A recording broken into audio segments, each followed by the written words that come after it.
sallallahu ala Muhammad sallallahu alaihi wasallam, sallallahu ala Muhammad sallallahu alaihi wasallam. Assalamualaikum warahmatullahi ta'ala wabarakatuh. Waalaikumsalam warahmatullahi wabarakatuh. Ahlan wa sahlan, kaifa haluka adik-adikku dimanapun kalian berada. Mudah-mudahan adik-adikku semuanya tetap dalam lindungan Allah Subhanahu wa ta'ala dan tetap dalam keadaan sehat.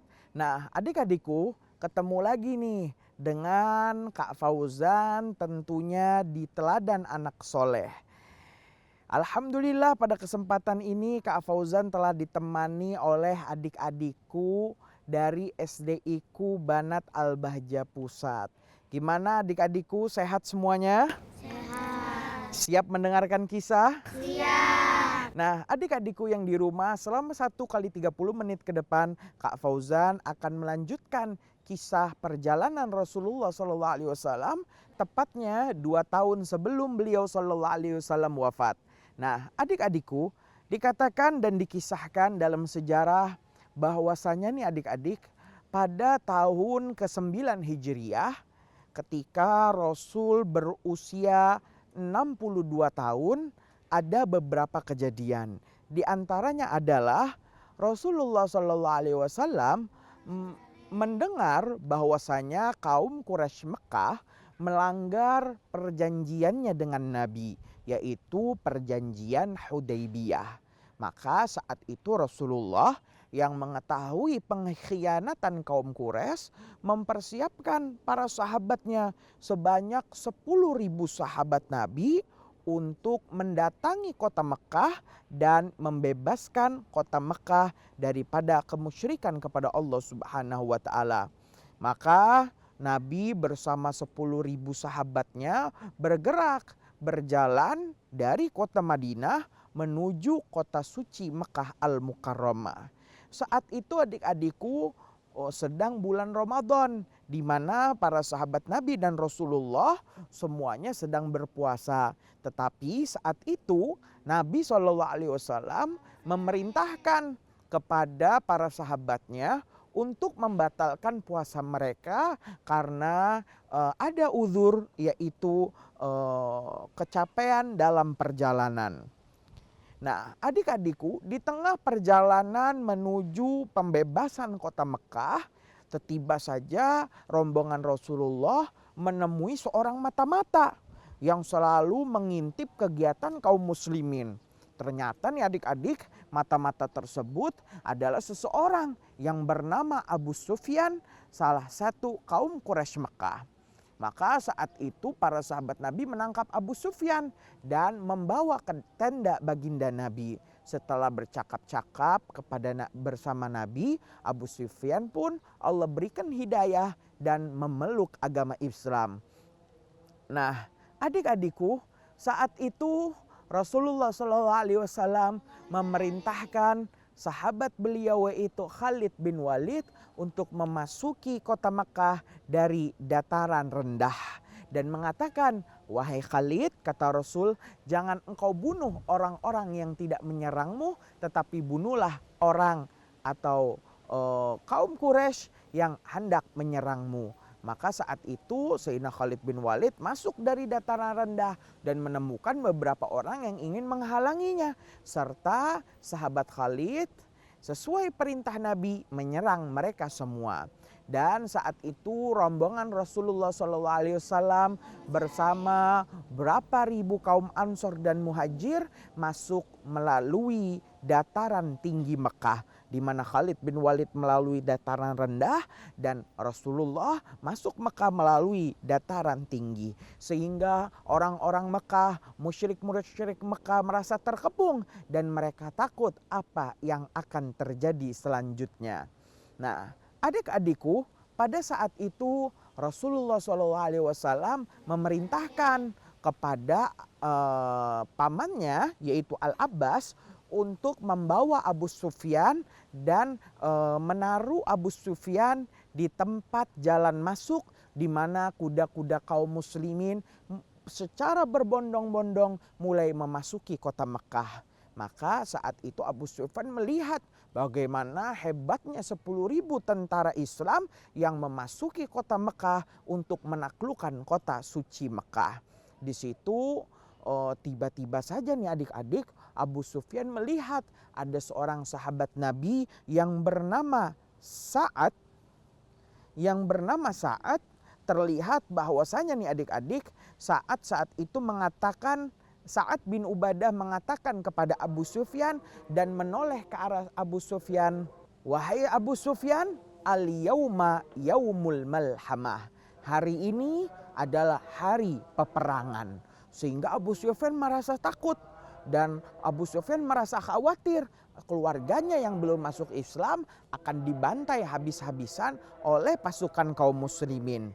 Tetapi tidak lama dari situ lewatlah rombongan Rasulullah SAW. Saat itu Abu Sufyan menyetop Nabi dan berkata, "Ya Rasulullah, apakah engkau akan membunuh keluargamu sendiri? Akankah engkau akan membasmi semua anak keturunan kami?" Maka Abu Sufyan menyampaikan apa yang dikatakan oleh Sa'ad bin Ubadah, "Al-yauma yaumul malhamah." Hari ini adalah hari peperangan. Maka Rasulullah mengatakan, "Kadzdzaba Sa'ad." Sesungguhnya Sa'ad telah berdusta. Al-yauma yaumul marhamah. Hari ini adalah hari kasih sayang. Maka Rasulullah datang ke Mekah niatnya hanya satu, yaitu membebaskan kota Mekah daripada kesyirikan kepada Allah Subhanahu wa taala dan menghancurkan beberapa patung yang ada di Mekah. Dan Nabi telah berjanji bahwasanya di hari itu, di hari penaklukan Mekah adalah al-yauma yaumul marhamah. Hari ini adalah hari kasih sayang. Nah, adik-adikku, kira-kira apa yang terjadi ya pada saat penaklukan kota Mekah? Kalau mau tahu, tetap bersama Kak Fauzan di Teladan Anak Soleh. Aku bangga jadi anak soleh. Sallu ala Nabi Muhammad. Allahumma salli alaihi.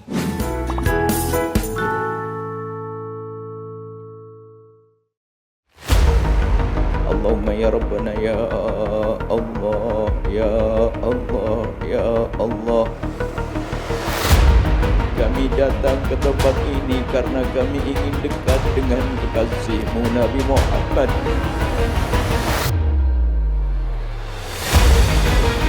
Kadang kami kurang perhatian kepada zuriyah kekasihmu Nabi Muhammad. Kadang kami berbuat zalim kepada umat kekasihmu Nabi Muhammad. Namun lisan kami mengaku cinta kepada kekasihmu Nabi Muhammad. Maka kami mohon ya Allah di majlis mulia ini ya Allah, mudahkan kami menjalin hubungan baik dengan ulama kekasihmu Nabi Muhammad, hubungan baik dengan zuriyah kekasihmu Nabi Muhammad. Kami mohon ya Allah, jaga kami, anak keturunan kami, keluarga kami ya Allah. Dan sungguh jika Engkau menjaga mereka, tidak akan ada yang terjerumus ya Allah. Maulid dan Silaturahim Akbar, satu hati di Al-Bahjah.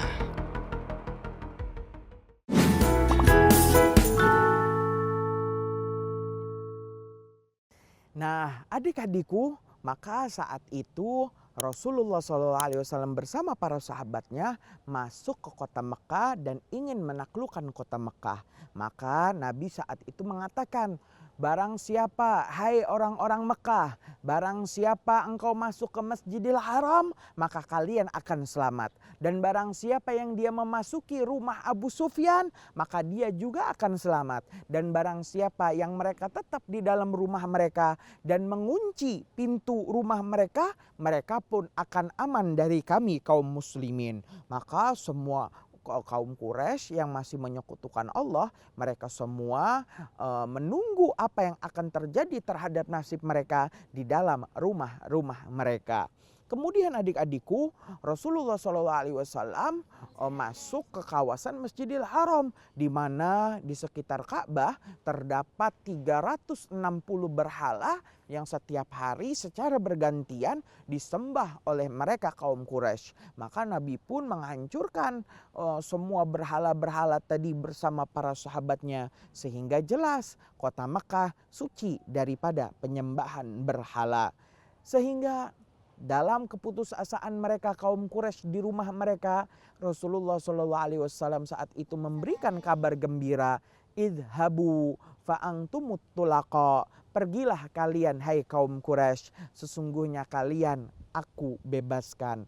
Maka sebagian di antara mereka melihat kebaikan Nabi, ada yang memeluk Islam, dan sebagian dari mereka tetap dalam kemusyrikannya. Nah, adik-adikku, setelah itu Rasulullah SAW berkhutbah dengan khutbah yang sangat panjang, dan pada saat itu masuklah dua pembesar kaum Quraisy, yaitu Muawiyah bin Abu Sufyan, yaitu anaknya putranya Abu Sufyan, Muawiyah bin Abi Sufyan, yang barusan saja Abu Sufyan yang memata-matai kaum muslimin juga masuk Islam. Putranya pun yang bernama Muawiyah masuk ke dalam Islam dan menjadi sahabat Rasulullah SAW. Yang kedua adalah ayah handa Abu Bakar As-Siddiq, yaitu Abu Quhafah.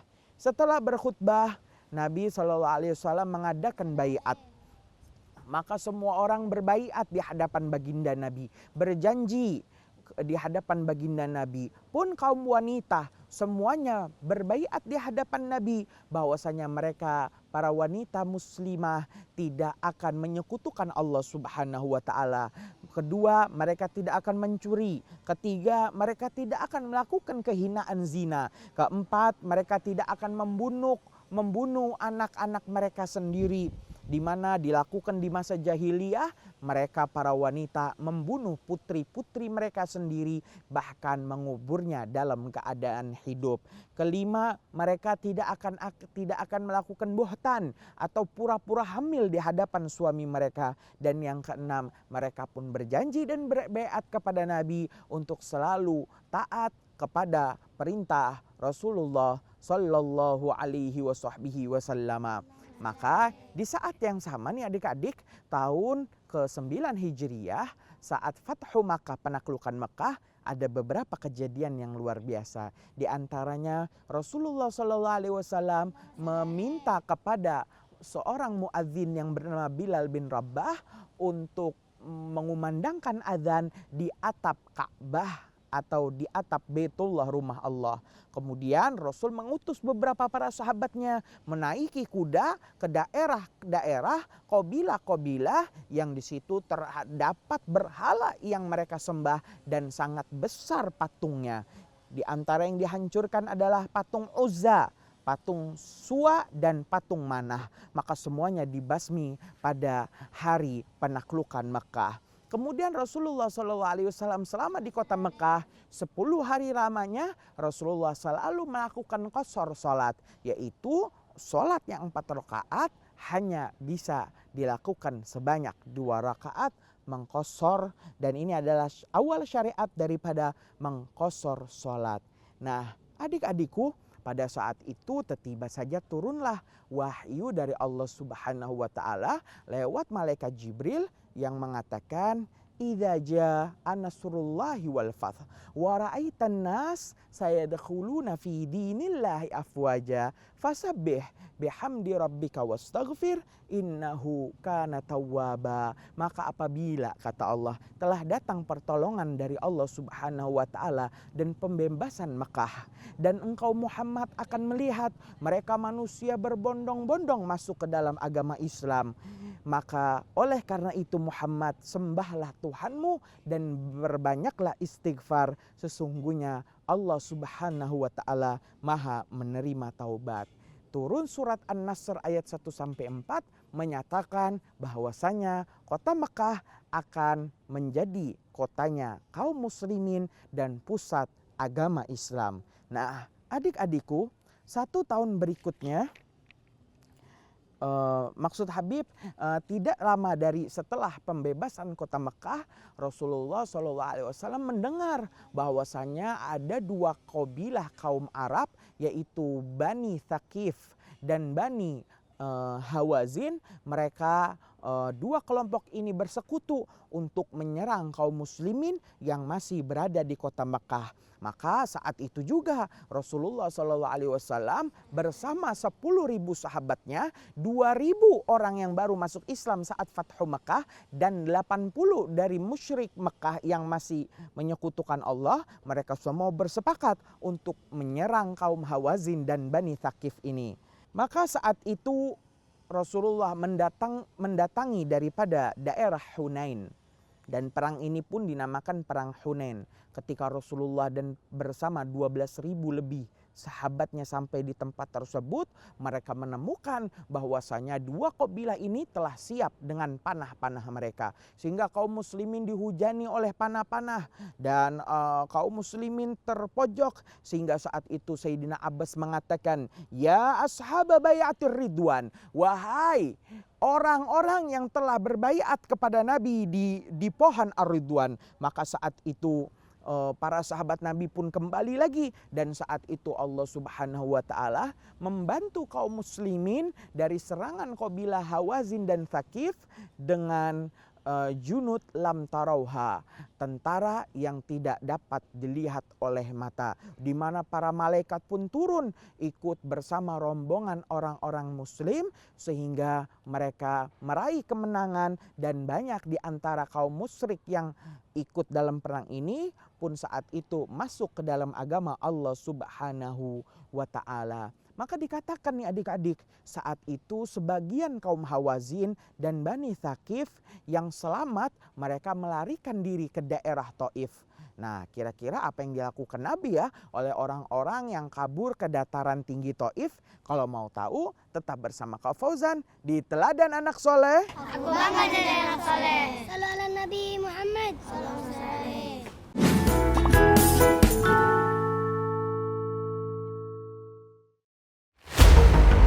Allahumma ya Rabbana ya Allah, ya Allah, ya Allah.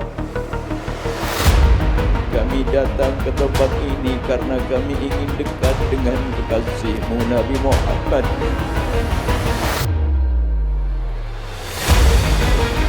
Kadang kami kurang perhatian kepada zuriyah kekasihmu Nabi Muhammad. Kadang kami berbuat zalim kepada umat kekasihmu Nabi Muhammad. Namun lisan kami mengaku cinta kepada kekasihmu Nabi Muhammad. Maka kami mohon ya Allah di majlis mulia ini ya Allah, mudahkan kami menjalin hubungan baik dengan ulama kekasihmu Nabi Muhammad, hubungan baik dengan zuriyah kekasihmu Nabi Muhammad.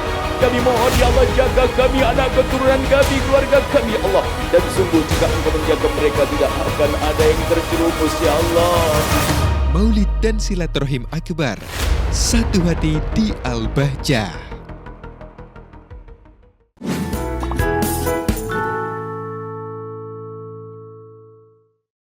Nah, adik-adikku, maka mereka orang-orang dua kabilah Arab Hawazin dan Thaqif ini, mereka melarikan diri ke kota Taif, di mana Nabi langsung mengejar mereka, dan Nabi temukan mereka telah berada di dalam benteng kota Taif,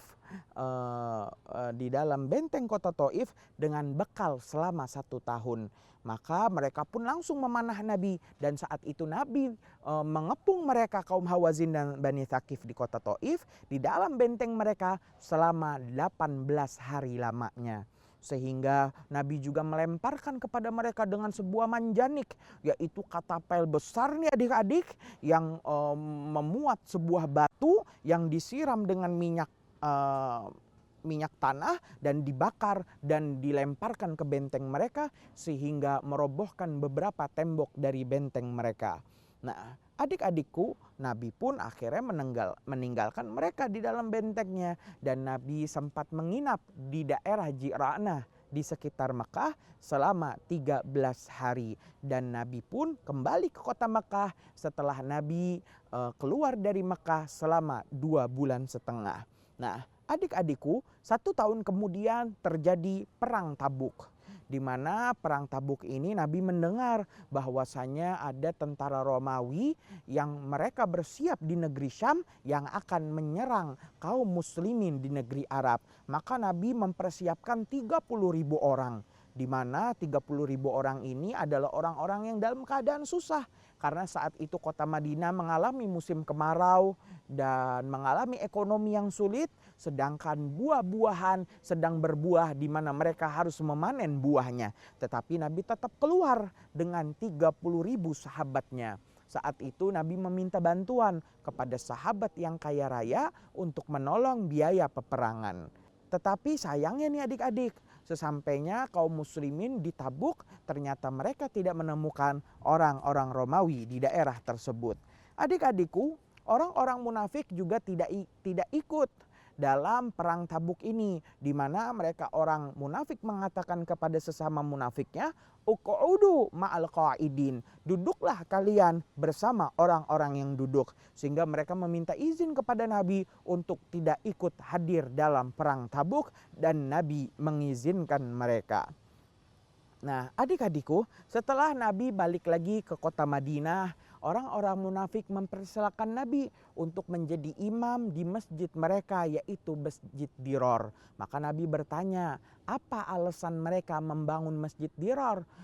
Ketika mereka orang munafik tidak bisa menjawab, dan ternyata Masjid Dirar yang mereka bangun adalah tujuannya ingin merusak Islam, maka Nabi memerintahkan para sahabatnya untuk merobohkan Masjid Dirar sebagai saingan dari Masjid Qubah yang ada di daerah Madinah. Saat itu juga nih adik-adik, Nabi SAW mengutus beberapa sahabatnya ke daerah Yaman. Di antara yang diutus adalah Ali bin Abi Thalib, kemudian ada Sayyidina Mu'adz bin Jabal dan Abu Musa al-Asy'ari, yang semuanya berdakwah kepada warga Yaman agar mereka semua memeluk agama Islam.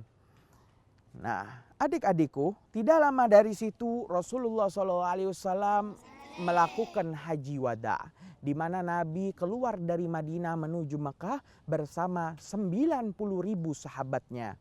Nabi setelahnya sampai di Mekah, Nabi berhaji, dan setelahnya Nabi berkhutbah di hadapan 90.000 kaum muslimin.